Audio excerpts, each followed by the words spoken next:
How to make table of contents in Google Docs. Make sure to watch this video until the end so you don't make any mistakes. Now, in order for us to get this done, we're just going to go ahead and set some headings and then subheadings or heading 2. So say for example, this one, I'm going to set this and make this a heading 1. This one is going to be heading 1 as well. And then internal is going to be heading 2. The same thing for the external. There you go. Overview, this is going to be heading 1. Purpose is going to be heading 1. And I'm going to go ahead and repeat the same process until I am done here.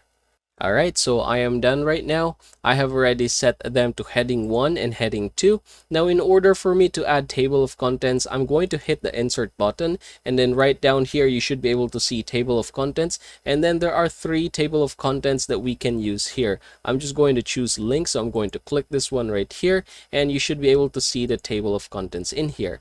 Now, if you were to click this one, you should be able to see it here as well. Now, you have the option to remove it in here, just like what we have right now. You can basically just use this one. However, if you would decide to put it, you make sure to put it here at the top. So I'm going to click insert, table of contents, and then click this one, for example. And that is how to make table of contents in Google Docs.